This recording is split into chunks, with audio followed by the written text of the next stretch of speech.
usually when Facebook updates their interface, it's something that really annoys me. But this one, I actually think it makes a lot of sense, especially.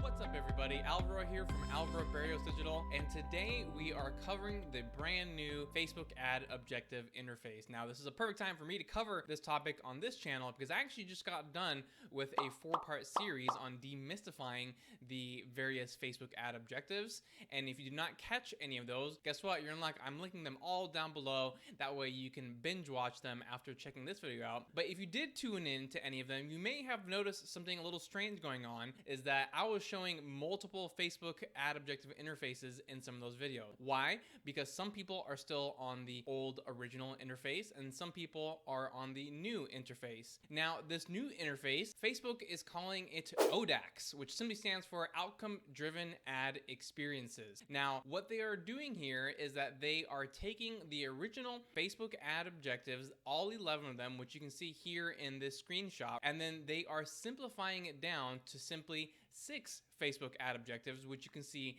in this screenshot right here.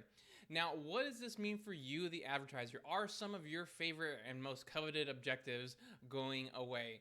No, they are not. I am actually here to tell you that this is one of the interface changes that I actually kind of like. Usually when Facebook updates their interface, it's something that really annoys me. But this one, I actually think it makes a lot of sense, especially if you are new to Facebook ads, because it actually just makes more intuitive sense. So why is that? Let me get into some of those differences. So if we look at the original Facebook ad objective interface here, once again, you'll see that there's 11 of them, and they're broken up into 3 columns: awareness, consideration, and conversion. Now, this was confusing to some people because, for example, if you watched my video on engagement and video views objectives, I said that even though these are on the consideration column, I actually more so use them for the purposes of awareness more often than not, right? So that was a little bit of a misalignment in terms of the labeling. And then there's also the conversions objective. The conversions objective in the old interface was for free conversions or paid conversions, which can be confusing, right? Because if someone's just giving you their email address in exchange for something that's free, that is drastically different from someone actually giving you their hard-earned dollars, whether it's a $20 purchase or a $2,000 purchase,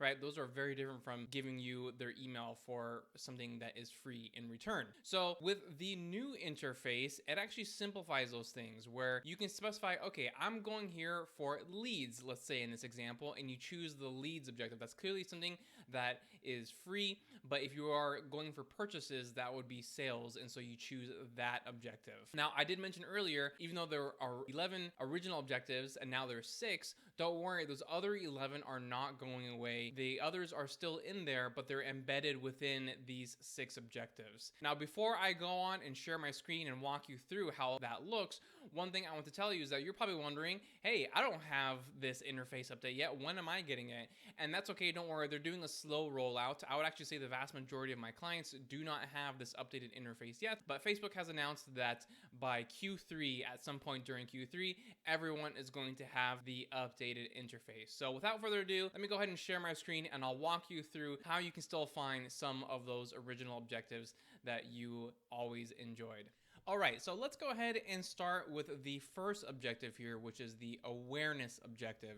Now, if we hover over awareness, and actually for any of these moving forward in the future, you're gonna see that it's gonna tell you what this objective is good for. So right here in the bottom right, it says this objective is good for reach, brand awareness, and video views. So even though there is no reach objective, as there was in the old interface, as you can see here, you can actually still use reach, just embedded within the awareness objective, so to speak. So how do you go about choosing reach, brand awareness, or video views when you choose the awareness objective? Let's go ahead and select that. I'm going to click continue. And then at the ad set level, we scroll down right here, you're going to see under optimization and delivery for awareness, it actually defaults to reach. So if that's the one you want to go to, guess what? You actually don't have to do anything. You're going to see the same old settings as you can before. At the very bottom, you can choose your placements again. And then also, depending on your interface update, you can also choose your frequency cap, just like you could with the previous reach objective. But let's say I want to change it to brand awareness or even video views. If I click on edit and then I click on this,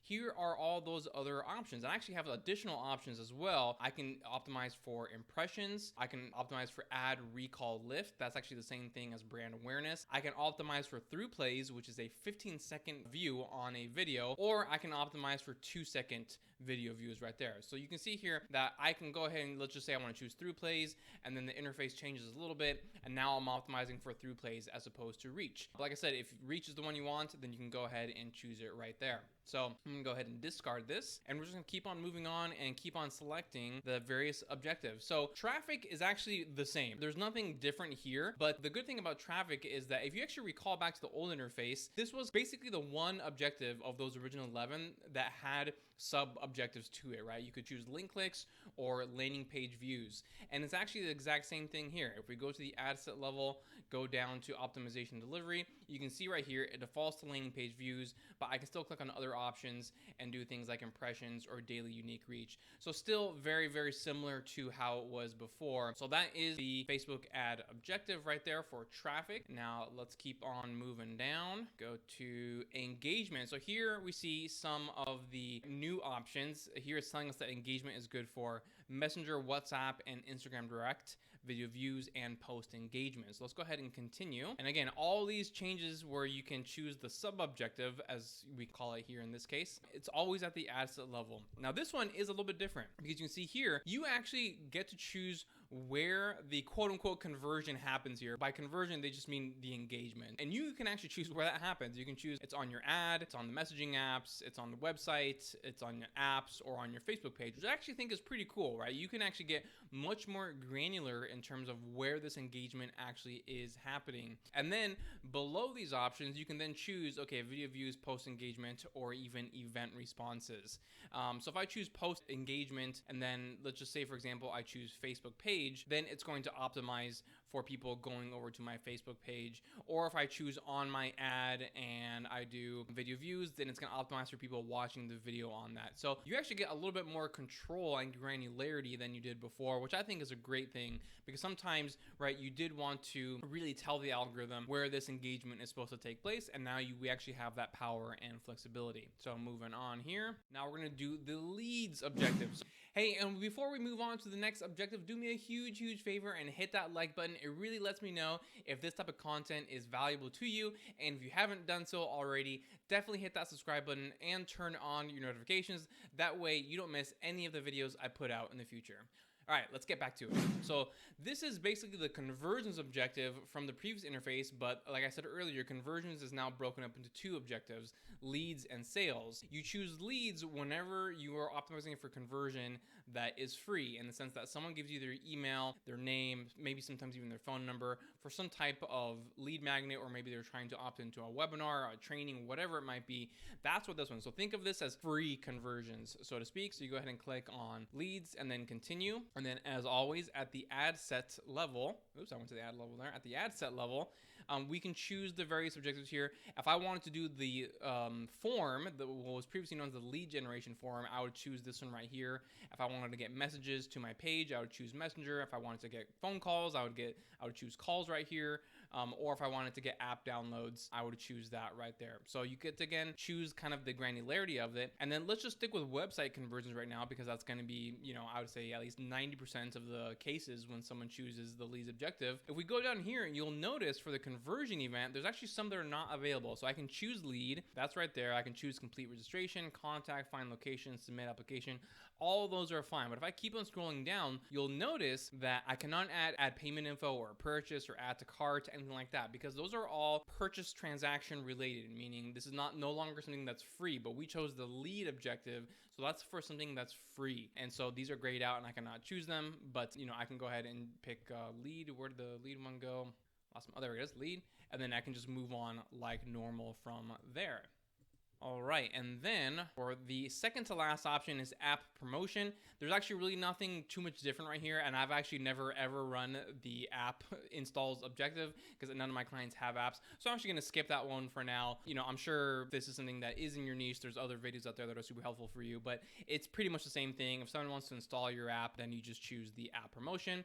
But let's move on to sales. So again, this is still the conversions objective, but now we're talking about a conversion that there's some sort of dollar transaction, whether it's $1 or $1,000, doesn't matter. That's what this one is referring to right here. And then again, as always, go to the ad set level. once again, we can choose where the conversion actually takes place.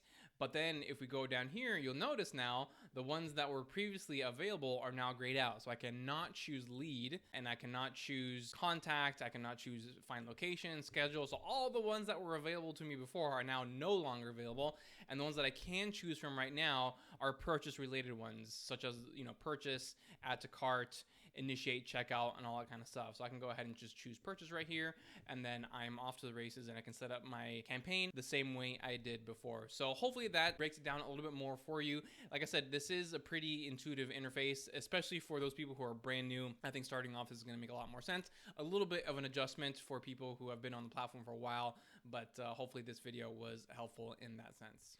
All right, and there you have it. So that is ODAX, the new Facebook ad objective interface. Like I said, this is one of the few interface objectives that I actually kind of like that Facebook has done in the past. So I hope this video kind of got rid of any concerns that you may have had, and that you know what it's going to be like moving forward in the future. If you have any questions about the ODAX interface, definitely just let me know in the comments below. I'm happy to answer those questions for you. And here are 2 more videos for you to check out. Thank you so much for tuning in, and I will see you next time.